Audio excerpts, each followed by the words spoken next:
बिस्मिल्लाहिर्रहमानिर्रहीम। आज की मेरी गुफ्तगू इन मौलाना साहब से होगी।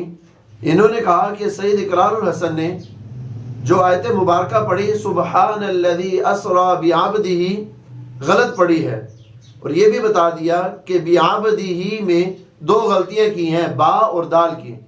जी हाँ, आपने बिल्कुल दुरुस्त कहा, लेकिन क्या ही अच्छा होता कि आप ये भी बता देते कि इस गलती को बरकरार रखने का इस्लाम में क्या हुक्म है।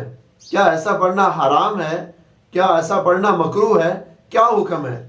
और क्या ही खूब होता कि आप इसकी दुरुस्त अदायगी भी बता देते, जो कि आपने नहीं बताई। उसके बाद आपने बड़े गुस्से भरे लहजे में कहा कि कुरान अरबी में है, फारसी में नहीं है।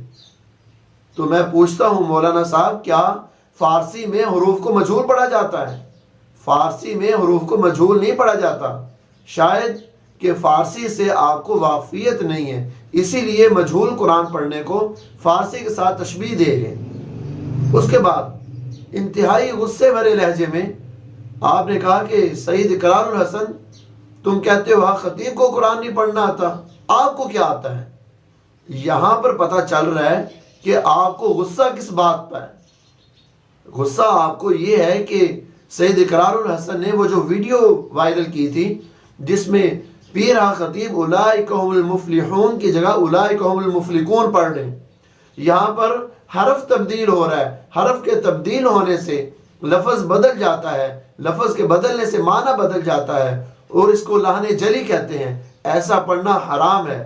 मौलाना साहब, क्या ही अच्छा होता कि आप सच्चाई का साथ देते, लेकिन आपने सच्चाई का साथ नहीं दिया, बल्कि गुस्से भरे लहजे में मुखालफत करना शुरू कर दी। उसके बाद आपने कहा कि अवैस रब्बानी ने सुबहानल्लज़ी अस्रा तक पढ़ा, बिअब्दिही नहीं पढ़ा। आगे आप ये कह रहे हैं कि मेरा ख्याल है कि उसको नहीं पढ़ना था, मेरा ख्याल है। ये आप बदगुमानी कर रहे हैं, और आपको पता होना चाहिए कि बदगुमानी करना इस्लाम में कैसा है, और बहुत अच्छा आपको मालूम है, मुझे बताने की ज़रूरत नहीं है।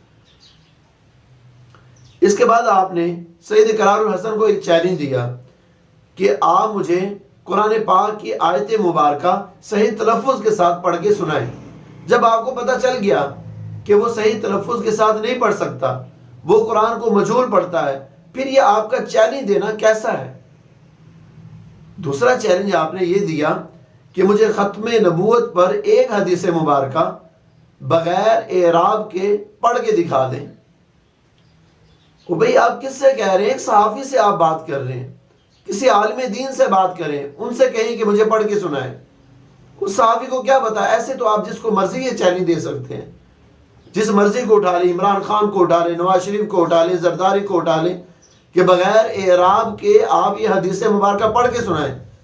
आप सहाफ़ी से कह रहे हैं कि हम आपसे पूछेंगे कि फ़ाइल मरफू होता है और मफ़ूल मंसूब होता है, मुज़ाफ़ इलैह क्या होता है, हम आपसे पूछेंगे। भाई, ये चैलेंज बनते नहीं है। बस मैं ये बात आपसे कहूँगा कि हक बात की तायीद कीजिए और गलत बात की मुखालफत कीजिए, यही आपकी शान है। अल उलमा वरसतुल अंबिया। ये बात ज़ेब नहीं देती कि शख्सियत परस्ती करने लग जाएं। शख्सियत परस्ती को इस्लाम ने पसंद नहीं किया, हक परस्ती को इस्लाम ने पसंद किया है। जो सही बात कहता है बस उसकी तायीद कर ले, वो पीर खतीब हो, वो इकरारुल हसन हो, वो कोई भी हो। जो गलत बात कहता है उसकी मुखालफत करें, वो कोई भी हो, ताकि ज़रिया नजात बन जाए। हमेशा दुनिया में नहीं रहना, मरना भी है, मरने को भी याद रखना है, आखिरत को भी याद रखना है। अल्लाह ताला इन बातों पर अमल की तौफीक दे। आमीन।